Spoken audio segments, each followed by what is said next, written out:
So you know Joey Reynolds. Okay, we're rolling. How old a man is he? My brother's age. Probably 58, 60, somewhere in there. Okay, this is an home interview, New York City. It's the 10th of January, 2005, approximately 2:30 p.m. Interviewers are Wayne Clark and Mike Russert. Could you give me your full name, date of birth, and place of birth, please? Lester Jacob Lavyne. Date of birth is 1/31/20, Syracuse, New York. Okay. What was your educational background prior to entering service? Well, I got as far as college 2 years ago, well, 3 years ago, then I enlisted. Where did you go to college? I went to Richmond College in Richmond, Virginia. Okay. Do you remember where you were and your reaction when you heard about Pearl Harbor? I was in the living room of our house, and I was listening to the Giants football game, and the news came over to Pearl Harbor, and I was stunned, as everybody in our house was. I had called, hey, listen to this. And immediate reaction was not alarm, but not panic. That's how I felt. Okay. Did you enlist or were you drafted? I enlisted. Okay. Did you enlist in the Army Air Corps itself? Yes. Why did you select that branch of service? Well, I didn't want to go into the infantry and walk and walk and walk. I wasn't happy with that. And I really went in, I wanted to get into the weather bureau as far as the Air Force. But they wouldn't let me in, they shoved me into being a navigator. And that's how I got to be a navigator. Could you tell us where you went for when did you go into service? Oh, let's see. I think I remember. God. 1943. Okay, yes. Okay. Before that, I was... March of 43, you went in as a cadet, it said. Yeah, that's right. Prior to that, I was on the reserve. Because what happened is, unfortunately, we didn't have any airplanes, didn't have any airports, didn't have anybody to instruct anybody. So I had to wait till they built all that up in order to draft me in there. Okay. That's all. Could you tell us about where did you go for your training and what was your training like? Sure. Well, from Syracuse, we all got into one of the railroad cars and rode to Nashville, Tennessee to be oriented. And that only lasted, I think, 1 day or so, or as I remember, 1 or 2 days. Then from there, I went to Monroe, Louisiana. Now, that was a place in, let's see, how far away was it? It was in the middle of nowhere. But today it is something because they have a university there, part of Louisiana University. And that's where I was there. And then I was in navigation school. And I married my wife in the meantime. And she came down and stayed with me there. And we had a lot of friends down there. A lot of fellows who I knew enlisted at the same time. Now, were you trained on the Northern Bomb Sight? I was trained on the Northern Bomb on everything. We had navigation equipment. We had the G system. I don't know if you know what that is. Could you explain that? G system was English. It was a navigation system where it was a little screen, circular, and as the plane flew towards its target, you could judge how far away you were. That was the first contact we had as far as knowing where the target was, visually. Other than that, you had to do dead reckoning or plot it out. Did you study celestial navigation? Yeah, also? we did celestial. We went all the way. We flew a couple of nights. We went to Laredo, Texas, flying celestial. that was the extent of my celestial training. Because there wasn't, I was set to go to England, and they didn't fly at night there. What kind of plane were you trained on? It was an AT-7, I don't know what the hell they called it, who made it. It was a little bit, I guess it was a step above the Piper Cub. How long was your school, your training? Let's see. About 9 months, I think. Wasn't that one? I was there about 9 months in training. So it was pretty thorough training? Oh yeah, it was thorough, and it was an excellent job. Prepared you for everything that would possibly, at that time, I knew could happen. You had all kinds, a lot of technical equipment that we used. And then we got overseas, we got more technical equipment to use, which they trained you for overseas. But in the States, it was basic, you know, dead reckoning and plotting maps and measuring out and all that kind of things. Were there many training accidents at all that you recall? I don't recall, really, I don't. There probably were. I know in bomber group there were a lot of accidents. Now, when did you pick up your crew? Well, what happened, there were several of us who we were in Monroe, Louisiana, and they trained us. And we all seemed to meet. First they had me in gliders. I was doing pulling the, you know, the C-47s pulled the gliders into, they had me be a navigator on there. Then all of a sudden, big switch changed. They needed navigators over in England. So it was about 6 or 7 of us got together, and they sent us over there. And we went to school over there to learn the methods, because it's different combat than it is book learning, really. So, went over there, over in England. Now, how did you go across to England?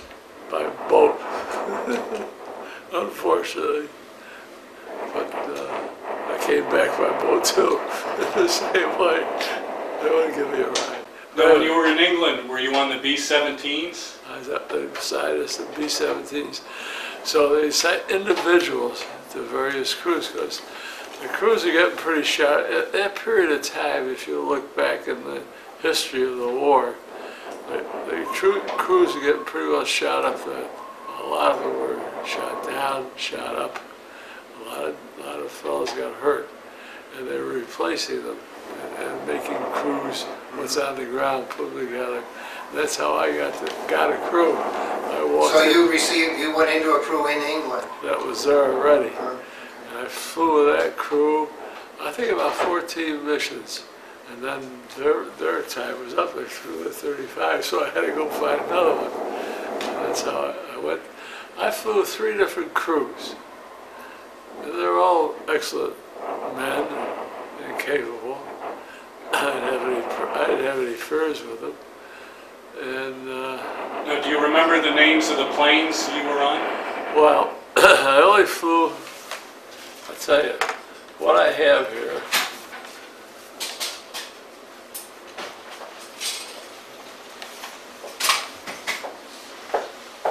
That's a small diary of what I did every day flying. Shows you the number of the mission, where we went, how much of a bomb load, and the things I thought of after when I came back, which I wish I had put in. Now, when did you write the things in this diary? When you came back from your missions? I came back from a mission that evening. Wrote that little book. Now, was it legal to keep a diary at that point? I don't know, but I kept one. Uh-huh. I don't think so. I mean, let's say, Why would there be that? Well, in case it fell into like enemy hands. hands, all this kind of thing. And it's a fairly good, it's a brief descriptive of what went on in the flight, what the plane carried, the number of the plane, how many, who was there, and talked about, and what happened to it, if anything happened. You know, it got shot up a couple of times, it's in there. It tells you about it. I noticed your first mission was something near Paris. So you, What happened? I'll never forget, scared as hell. Believe me, I was, look, Apple was right here. It's a beautiful clear day like today. Here we are flying in formation. And we're going into flying down the I guess it's a Rhone River, I think it goes from north, from the channel down the, and we're flying right down, nobody's bothering us, and I'm ducking under everything, worrying about getting shot up. And I could see Paris in the distance. We got down there and they aborted the mission. But you got credit for it anyway. now, did you wear a flag vest? Yeah. Or I also had got friendly with a fellow in the who did the armaments.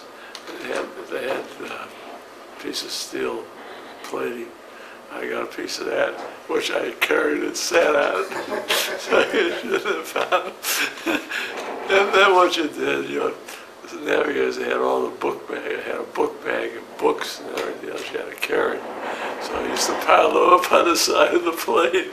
So if any shrapnel came through, it hit that first.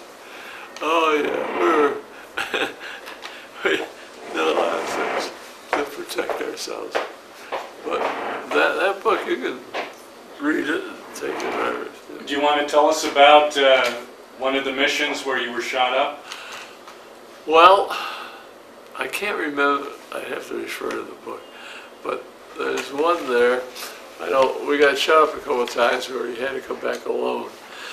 Unfortunately, the pilot has an excellent young man. His name is Greenwood. I think that's what his name is. And we got shot up. We had him drop out of formation and fly alone. Of course, we were already into Germany. I don't remember where it was exactly, but it's in there someplace. And we flew across Germany. And this is stuff I regret. I truly regret. We were flying up towards the Baltic, towards the sea, because that's how the fire planes would come in and protect us. If they could come so far, we could only go so far. And we're flying up, another beautiful day. And every day seemed to be beautiful when we were flying. And enjoyable, out for the ride, looking around. We had a bomb that was hung up in the rack. Because that happens at times. The bombs, they just don't trigger off the rack to drop. So they had to get rid of it. We couldn't take it back with us because they're afraid if you landed, the thing jiggled off, you'd blow up the whole runway. So that's the reasons. So what we did, there's a beautiful farmland we're coming to. Big white house, the cows out there, everything else. This is being 23 years old, you know, you don't think. And all the guys, there's a good spot. So they're quick to get back, open up the bomb base. The guy gets up there, starts pulling out of there, drops it, and blows up the farm. Which I regret because the poor people, you know, that was their livelihood. And not only that, but for the people who were, you know, milk, cheese, whatever, butter, whatever it is. But so we came across that way, and we never did have any. And I went to Russia. If that interests you. That was it's in a book here. Now, why did you go to Russia? It was a planned mission. I think it was just a PR thing. We went to Poltava, which is in Belarus. You know, I don't know if you know where Belarus. Did you go to Italy first? No, went to Belarus, and we got there, and the Germans, they were smart son of a guns. They were on the way over, I must tell you. First time we saw what kind of plane? A jet? a jet, first time. We're going over, we're flying past Warsaw. There's nobody in the air, just a whole group of us, just our group. And we're flying there. All of a sudden I see this damn plane come up. It leaves a contrail and goes straight up. I holler, hey, look at this. Before I know it, the guy's in front of me shooting his gun off, trying to shoot us down. And so we went there. Then we landed that night in Poltava, which is, there had been a whole big, this had to be a publicity stunt that Roosevelt pulled off, because it was planned. There were people came in from Tehran who had been there ahead of us, had set up the landing field and a hospital in case anybody got hurt. Anyway, we're going in and we go to barracks that night, and the Russian soldiers are out there, all young kids, God, they couldn't have been more than 15 years old, they're all in uniform. And that evening, the Germans come over and start bombing us. And here we are out in the fields. We're sleeping in the field. And we lost about, quite a few planes, I think 7 or 8, I forgot. So we had to change around. We stayed in Russia longer than they anticipated. Of course, we were supposed to just stay a day or so and pick up, go on to Italy. From Italy, come back up to England, if you can visualize. It's just a circle. And that's how we were supposed to do it. But we got to stay in Russia longer than we anticipated. And you saw it was at that time, it was really bad. We thought, you know, having gone to flying field in the south, and of course the flying fields are in the worst possible areas they could put them. Any of these things, the bear, even the infantry, little jerk water towns, and there's nothing there. And here in Russia, at least they had a paved road. Russia didn't have a paved road, didn't have sidewalks, didn't have anything in their community. And it was really depressing to see how they lived. I said, at that time they were worried they would have to fight Russia. Like Christ, there's nothing to fight. Blow them up and that's the end of it. But we didn't. So then we went on to Italy and landed at Foggia, Maine, which was Mussolini's airport. And all we saw on the ground were all the German fighter planes burned up, the remnants in. And we stayed there enough days because we went over they allowed us to go around. And we went to the Adriatic, to the ocean there, which is a beautiful beach. And they told us that's where we went. And we had pasta and all that kind of stuff, which was different. It was good. And then we got back on the planes and flew up back to England, over France and back up. It's in there. I don't know what the hell the date is. You were June 20th, 21st. It was your 16th mission. Yeah. You went to Russia. Yeah.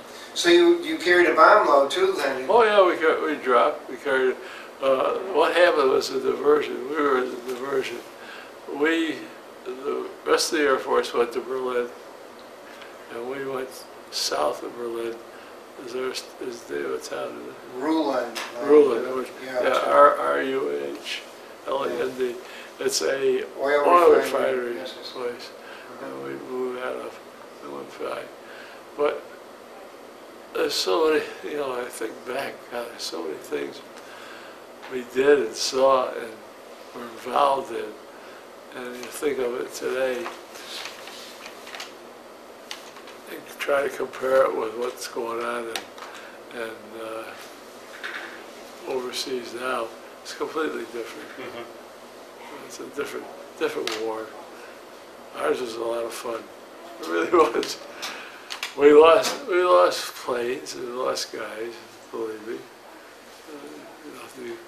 We got shot up, I think I was shot up 3 times. I see you said on your 13th mission, you were wounded in the neck by glass? Yeah, there's a piece of glass on the compartment we were in.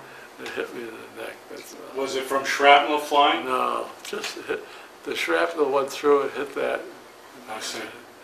But I didn't get a Purple Heart for it. I didn't even apply for it. I wouldn't.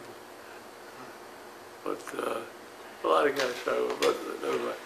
They try to think of other things. There's so many things that are going through my mind now. Let me ask you this. I'll keep asking questions. What was it like when you got back on the ground? We've interviewed different fellows, and they said you know, there wasn't much to do except drink, and a lot of them during their time off they just drank to try to forget about, you know, losing all their buddies and waiting for the next mission. There must have been a lot of anxiety. It's a good excuse as far as that. When we finished the mission, you're knocked out because you're in the air, what was it, 10 hours? So, you know, that's a lot of flying, sitting in a plane, and even sitting today, flying across country, that's tiring. I don't know if you've done it, but if you fly from New York to Los Angeles, it's a long trip. It's, I think, 10 hours or so. And it's tiring because you're sitting and not doing it. And, but you got out of the plane. I'll tell you that the routine was simple. Got out, you crew, you went to a debriefing, which the special service man, or he was they interview you on what the mission was about, what you did, what you think about, did you hit the target, didn't you hit the target, what did you see, anything unusual, and things like that. And then you went in, you had something to eat. It wasn't just donuts and coffee, you got more than that. And then you're so damn tired, you went in and lay down in your sack, and they wait till the next morning to wake you up. That's what I did anyway. But you could go out and get drunk if you wanted to. Nobody bothered you. A lot of guys did, but they were pretty good about it. They weren't inebriated that they couldn't move or function. And it wasn't necessary. But a lot of guys, you know, they liked that rah-rah stuff. It made them feel rah-rah, I guess. I mean, what do you think was the most difficult target that you had? They all were, really. I was in the 95th Bomb Group. Now, I don't know if that means anything to you people, but we were one of the group was, I wasn't one of them. It was one of the first groups to go overseas. It went over in 43. At that time, they were giving out, you had to fly 25 missions. They didn't have any nose gunners. They didn't have a lot of things. And when I got there, I was in luxury because they give out 35 missions, which we complained about, but didn't make any difference. You're there, you're there. You know? And we had all the luxuries of a nose gunner. The bombardier became a gunner, and which was more protection for the crews and for the plane. So that I'm not saying it was all a cakewalk, but I'll tell you one thing. I'm very happy I listened that I was in the Air Force. And you asked me why I picked the Air Force. I think, in retrospect, I think for the adventure, you know, I'd never flown before, was something new, and I wanted to get into it. And that was basically what it was. The adventure, excitement. Did you ever have any fears of being captured? With some of the flyers said they were afraid of landing in Germany. Yeah, that was a bit. We didn't, fortunately, we didn't get to land in Germany. But it is a fear because knowing what happened to other fellows before us Mm-hmm. who were landed, or they parachuted, and they got caught up in the trees, they just shoot them and let them hang there, which is not according to the conventions of the war. So it was, thought about it, but you put it out of your mind. Mm-hmm. You had to be strong, really. We were the first group, 1st Air Force, 95th, to bomb Berlin. And Berlin is like New York. They had, the anti-aircraft guns is what they had. And of course they had the fighter planes of Goering's fighters. And that was the most difficult mission, I thought. It was the first, and they didn't want to let you in. And they were, because the guns, God, they're accurate as all hell. How they got to be so accurate, So you were in on one of the first daylight missions into Berlin? Yeah. Oh, all our missions were daylight. Yes, right. The British flew the night missions. And I'll tell you, the scariest time I had, which has nothing to do with the war at all. There's always fellows going on vacations, or they send them out send them to rest and rehab place.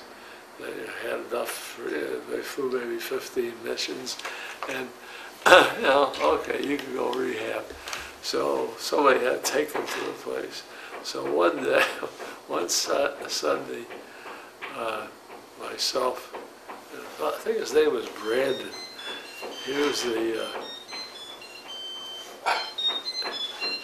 the pilot. Hello? I said, I'll drive over. It was a beautiful, nice Sunday afternoon ride. It wasn't that far, it's only a couple hours. And you had to have a navigator with it. You can't fly out. Yeah, I still do. So we got on the plane, and we didn't check the compass. All right, what's going on? We had a priest down with us. He just went for the ride. And all these guys going for a ride on us. And only about 4 guys going for the rest. Give me a call later. And All right. what happened? We gave the heading what to do. We look at the scale, oh yeah, 5. And he follows it. We end up in Cardiff. Now, I don't know if you remember what Cardiff was, what it was during World War II. Cardiff is in the south of Wales. And they had all the balloon barrages up there. We always got caught in the middle of it, tangled up in them. Didn't even know it. Boy, we got out of there. That was scary. Okay. And then we had to get back. We flew into a British airport. And they put us up for the night. And they were nice guys. Had a lot of fun with them. And the next day they didn't calibrate, but we had the settings, what they used to go over. Because the one compass, the pilot's compass, was working, but the main compass, which is a large compass for the whole, it takes it was out. It hadn't been calibrated. And so that was one of the scariest. Because out of nothing, could have wiped out 10 guys, 12 guys. Did you have any times that you met with the English people in the countryside, or? They came to our parties. Well, that's the only time I met with them. Of course, we had leaves, 2 or 3 day leaves. Went to London, and lived it up. I went to good restaurants, and ate good food. And did you ever see much of the destruction in the cities? Oh, yeah. No, believe me, I don't think, if that happened in the United States, I don't think the American people, I think it would have been good for the American people to have some destruction like that. Because then they'd understand what the heck this war is all about. It's not a game. It's not just sit there and shoot at this guy. He's going to shoot back. And who gets lucky? That's nothing. That's ridiculous, because the destruction is pathetic. And there are people who are living, well, they live in rehab buildings that are falling apart. They didn't know what the heck was going to happen. And then you had the buzz bombs. Yeah, I went through the whole thing with them. But Any close calls with those? I didn't have any. I had a friend of mine who was on the top floor of a hotel in the middle of London. And he had a girl in the saddle. Blew at the roof. He didn't get hurt. That wasn't you, was it? This is on film. No, that's somebody else. Sorry I asked that question. That's all right. No, that happens. That happened. Now, Plenty of time. when was your last mission? Yep, I have it.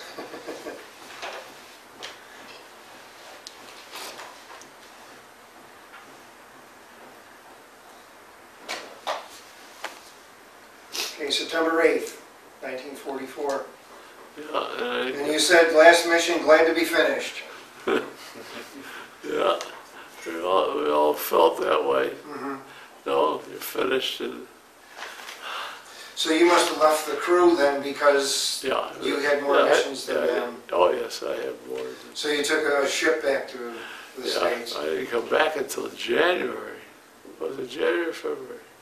I forget. Why did you stay over so much longer? I just kept me there. They liked me so much. No, You were so good looking. it was the decision. They wanted to make me a group navigator and all that. Of course, I've flown quite a few lead missions. Mhm. And, you know, you get a lot of experience that way. And you could pass on to the other guys to follow up. But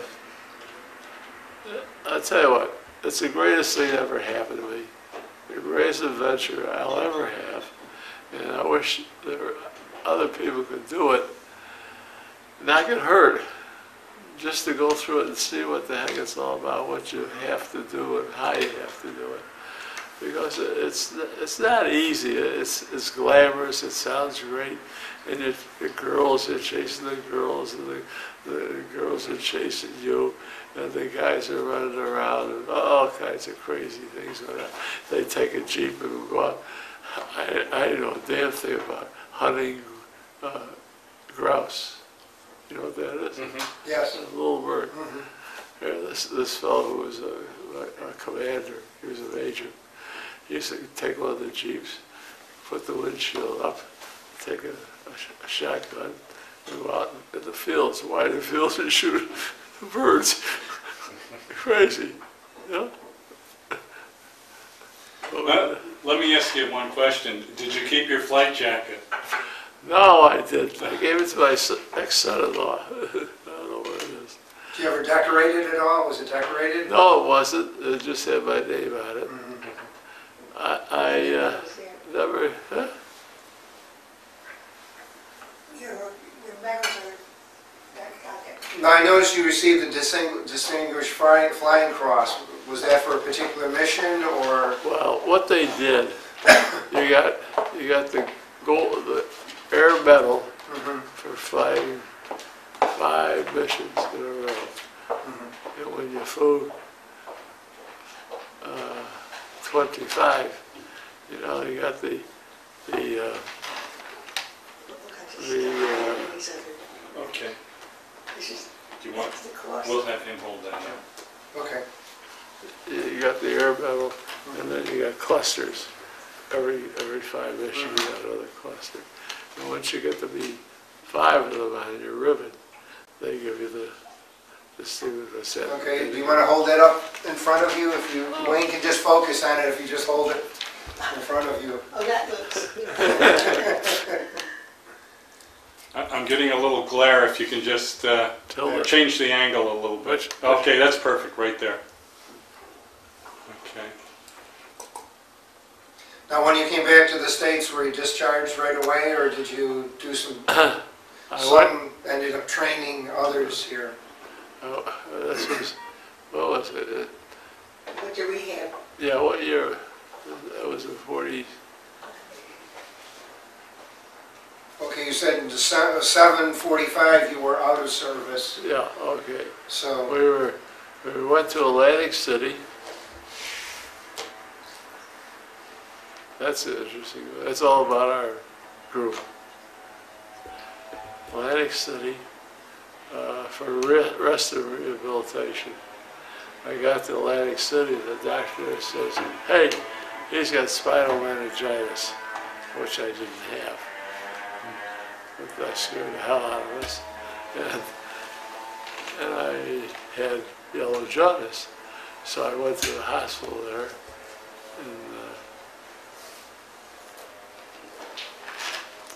in Atlantic City.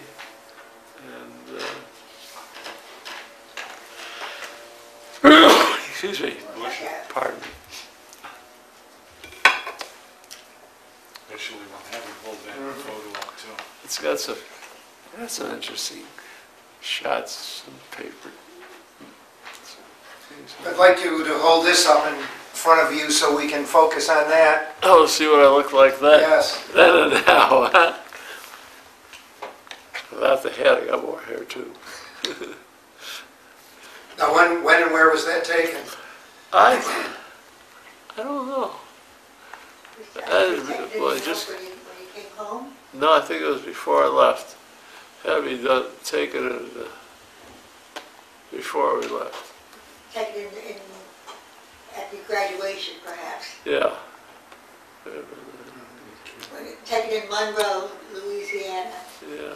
Were you there for his graduation? I sure was. I was a camp follower. Been all she was a You can tell camp. by looking at me. I'm like, oh. One thing I did, there's a prayer book I used. I said the Lord's Prayer every day I came home from a mission. I'd sit down and say it. That was my religious.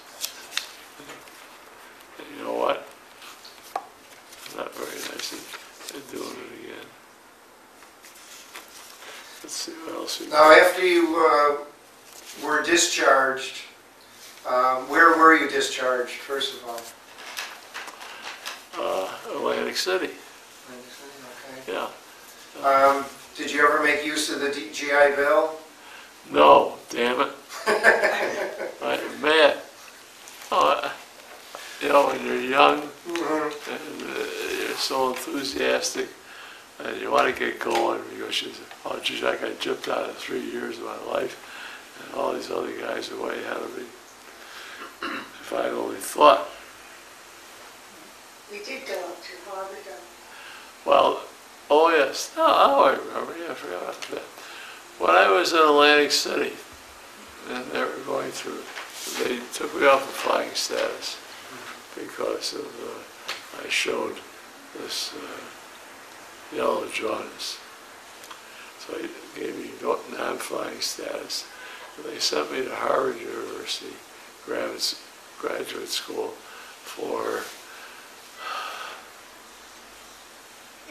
Was it no, it was for if I stayed with it today, I'd be a genius. Okay, it was all about computers, the beginning of computers. They were just getting to it. They're starting it, and the government was just getting into it. And what they were doing is getting the have all the materials sitting around warehouses that were where it is. This is what they were doing is getting it all together in their inventories and more accurate than it was before. And that's what happened with that. Did you ever use the 5220 Club? No. I didn't take advantage of any of the things. I wish the hell I had. Did you join any veterans organizations at all? Well, I joined the 8th Air Force, so I didn't join the American Legion. And I still, they keep bothering me, I still don't want to. Yeah, that's because it's politics. But you said you are active in the 8th Air Force Association. Well, active, go to meetings. Right. Nothing much more than that. And it's gradually I'm getting tired of that too. In fact, they got something else here that came in the mail. I don't know where the heck it is now. Whatever it is. there's another organization starting now, I got in the mail, DR, which is Dead Reckoning. And this is an organization for navigators from World War II. I guess they try to get them all over. I thought to myself, God, you guys are late. Did you ever stay in contact with anyone that was in service with you? I did for a time, and then we just drifted. But that was it, right? Wasn't anything we stayed in. I think you've already addressed this, but how do you think your time in the service changed or had an effect on your life? Well, I don't have a life. Time of my life I got to understand airplanes and what they were all about, and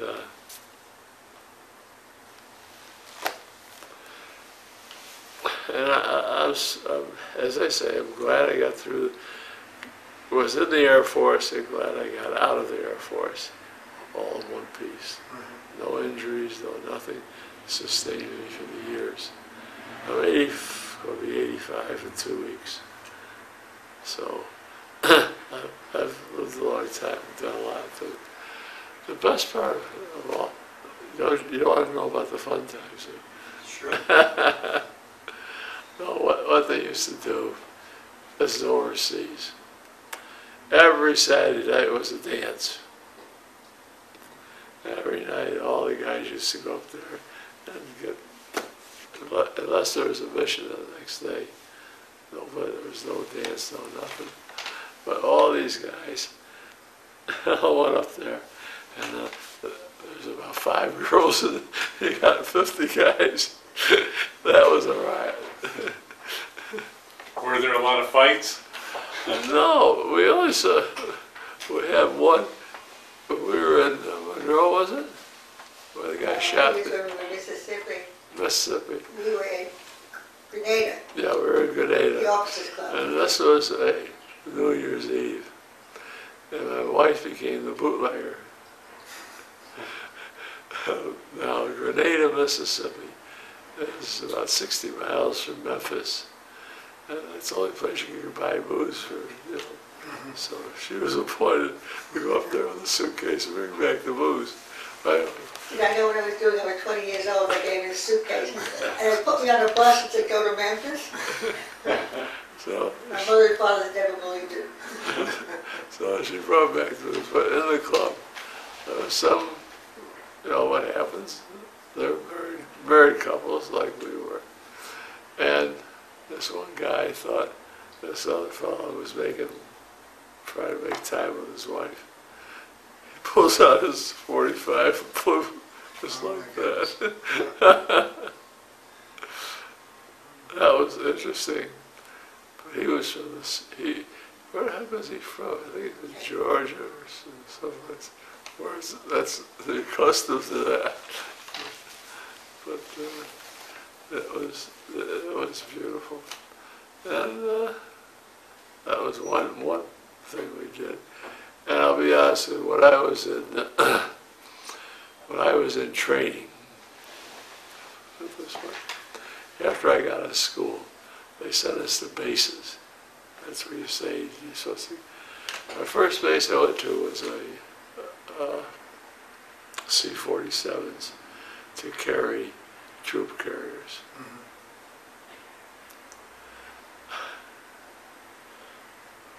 And we went to Grenada, Mississippi, which is in the middle of a swamp. The place was socked in every day, fogged all the time.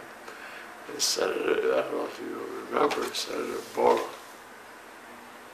B-O-R-A-H, he was from Mississippi. Well, it was his field. And we, you know, this buddy of mine, we used to you get out of your breakfast or anything, then hang around for a while, then go to the gym, and we'd start playing basketball the whole day. This went on for every day we were there.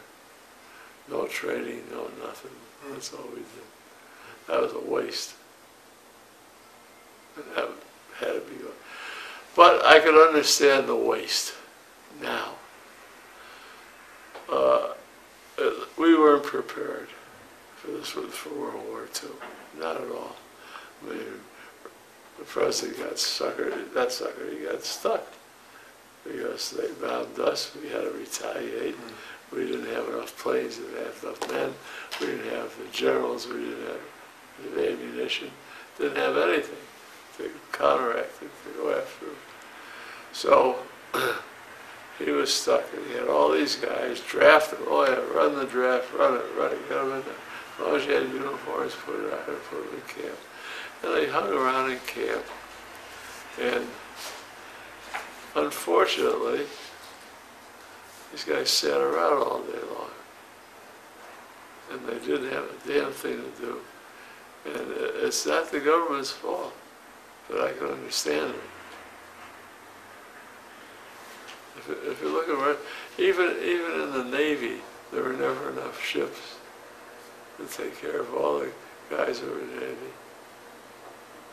So then people, I don't know if people realize then what they're up against. But once they got the whole power together, well, it didn't take but no time to get over with. Once, if you remember, once they got enough men in the field, and like with Eisenhower on it, going to D-Day, he had to go. He had no choice. Whether bad, good, whatever, he had to go, and he knows he sacrificed those men. He had no choice. He had to go. Tell him about the D-Day. Oh, yeah, it was a D-Day. Oh, okay. Oh, yeah. Yeah, tell us about that. Well, we got up, well, every morning you got up out of a fight, you got up at 4 o'clock in the morning or 3 o'clock.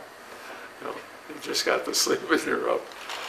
And you got dressed, and we didn't know it was D-Day until we got down to the dining room. And then rumors started, you know. Then you got to the briefing room and you knew it was D-Day. And we got to D-Day, and that day we flew 2 missions. That's the first one. I think it's in there. Look for June 6th. And it was over Kane, which is where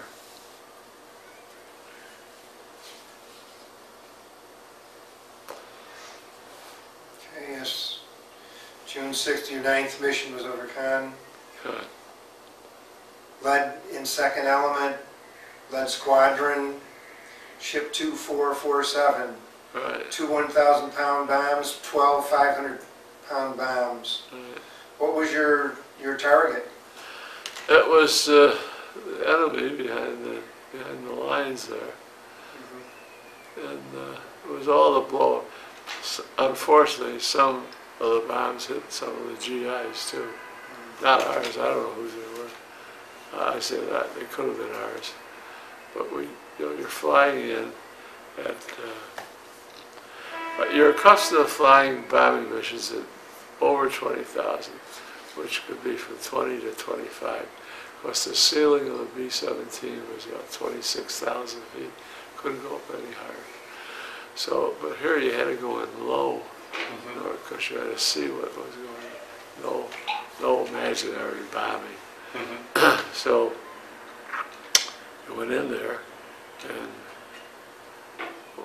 we no sooner got back for that mission than well, I don't know what time we got back, but when we got back, they told us, don't change it, get back on, don't get back in your plane, you're going out again.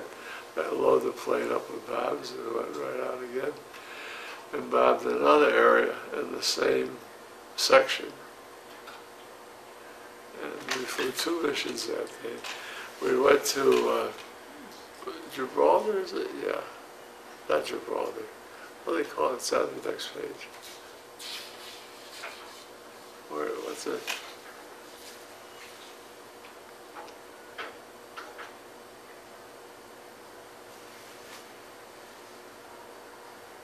Which mission is this?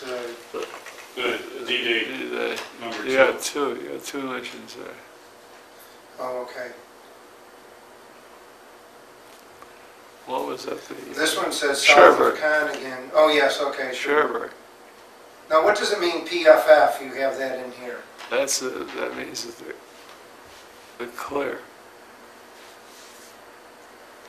You can see the ground.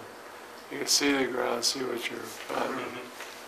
Now, did you get to fly over the Normandy beaches at all that day? Yeah, we flew over the beaches. Yeah, I see that. You said you couldn't see any action on the I ground. couldn't say, no, there it was all clouded up. Could you see the ships at all? You could see it through the clouds. It was loaded with plenty of ships. And I have to, I don't have many men on the ground there. But we weren't too close. The only closest part we were to the actual was at Cannes, which is it's like a V in the French coast. But Cherbourg is out in the Atlantic Ocean, and that's where they had the submarines. And we had a bomb to get that cleared up, and that was difficult because they were covered over with all the camouflage and steel and protection. That's where they had all their submarines, and they protected them there. But we got them out eventually. But what I'm trying to say is that when Eisenhower people followed for going at that time, but he had all the power there. He had all the men, he had all the material, all the armament. You could see in one day, many odds were against us. Really, with all the men that got killed. That's how powerful men. They still beat them back and forced them. So it was just a sheer manpower. As they say today, the generals say you got to have 200,000 men in Iraq, and we don't have, if they have, and this guy's stubborn. He doesn't know what the hell it's all about. He really doesn't. I'm sorry. That's okay. Okay. Well, thank you very much for your interview. Oh, okay. Fine. I'll just get the top one first, and that's your crew. That's the crew that you flew into Russia. Right. Now, whereabouts are you in that picture? Oh, let's see. You're in the bottom on the left. Yeah, here I am. On the Okay. left. Bottom left? All right, let me focus in on that. Bottom left, okay. Or to your right, yeah. Okay. That's this left. And the bottom is your bomber on the field in Russia. That's our airplane, and we just landed, and everybody's tired, just sitting around for. Yeah, must have. It was Now, where are you in that photograph? I don't know if I'm in there. Oh, okay. Okay.